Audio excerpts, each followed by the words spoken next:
Yo, kembali lagi dengan channel Info Memet. Untuk menunggu waktu buka puasa, saya sedikit memberikan informasi sedikit.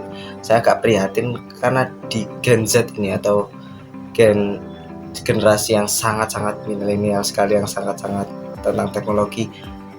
Ada beberapa isu atau video yang menampilkan bahwa anak Gen Z ini tidak bisa membaca jam analog. Ini kenapa ya? Padahal jam analog itu sama dengan jam digital biasa.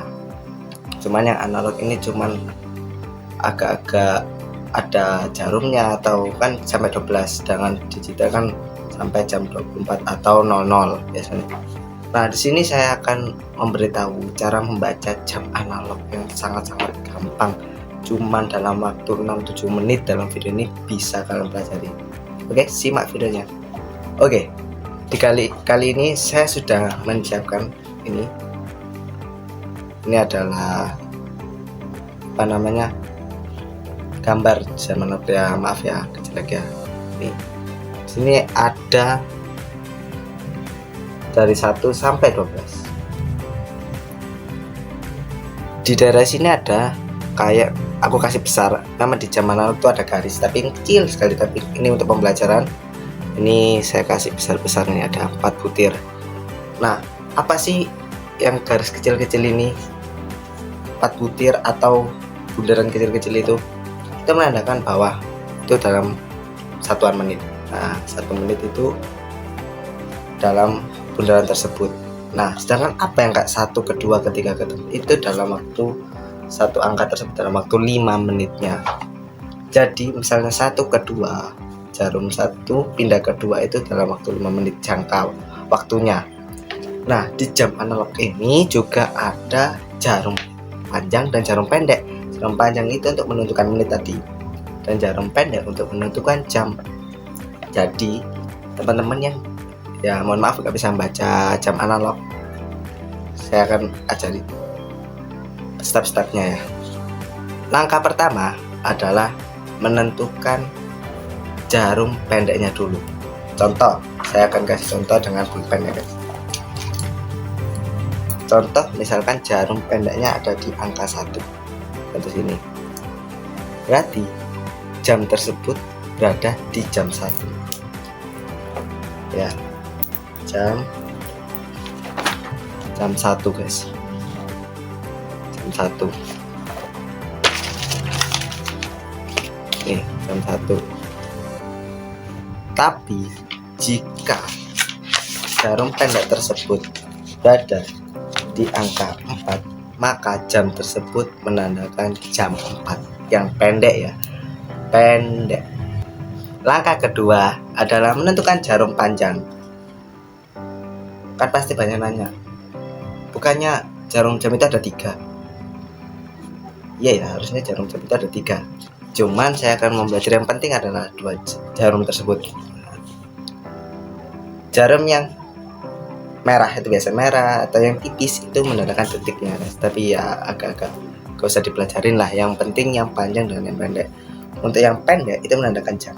Nah, untuk yang panjangnya itu contoh kita kedua, dan kecilnya itu yang pendek itu ada di 1. Berarti jam tersebut adalah jam 1 lebih 10. Kenapa? Karena ini 1 ke 2 ini itu jangkanya 5 menit ya guys. Jadi dihitung dari 12 ke 1 itu 5 menit, 1 dilanjut ke 2 adalah 10 menit, 2 ke 3 15, dan seterusnya sampai kembali ke 12 lagi. Langkah yang ketiga adalah melihat suasana di luar. Maksudnya apa sih? Di jam itu misalkan jam sudah lebih jam 12 siang terutama, itu berubah menjadi jam 13, jam 14. Itu jangan sampai kalian bingung guys, kenapa kok di jam analog cuma sampai 12, jangan di jam digital sampai 16, 17, 18, 19. Itu lihat suasana luar.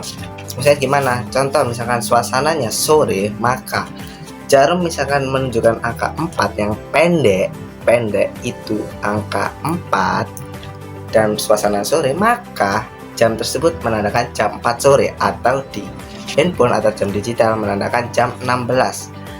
Dan jika jarum panjangnya menunjukkan angka atau nomor 5, misalkan aja nomor 5, maka jam tersebut jam 4:25 atau di jam digital 16:25. Jadi itu ya guys ya, step by step, langkah-langkah untuk melihat jam analog ya. Jadi jangan bingung ya, Gen Z ini harus semangat lah, jangan sampai kita lupa dengan jam analog ya. Kenapa sih pentingnya jam analog, jam digital? Itu sebenarnya tidak seberapa penting dalam kehidupan, cuman apa, jika Gen Z aja atau generasi yang baru ini yang melek teknologi aja tidak bisa memakai barang-barang lama atau yang sudah terlampaui, malu kita guys. Jadi saya mengajarkan jam ini dengan ingat ini pendek untuk mengarahkan jam, panjang untuk mengarahkan menit, dan setiap garis kecil itu yang tidak ada angkanya, garis kecil itu menandakan 1 menit, hitungannya 1 menit guys ya. Dan ada jarum merah atau jarum biru itu menunjukkan detiknya saja. Jadi ingat-ingat itu ya guys ya.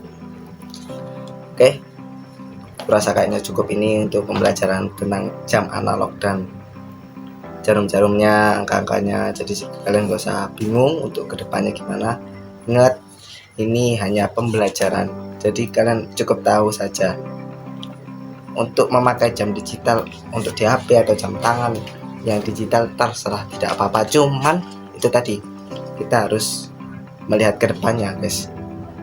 Barang memang lebih canggih, cuman kita harus mempelajari yang lama, kita memahami yang lama dan kita menerapkan mengikuti zaman yang baru. Oke, sekian dari saya. Jika ada kesulitan komen di bawah, dan misalkan kalian mempunyai ide atau pertanyaan yang penting tentang apa saja, terus komentar, nanti saya akan pilih dan saya akan buatkan kontennya. Oke, info Muhammad di sini dan sampai jumpa. Selamat berpuasa dan berbuka.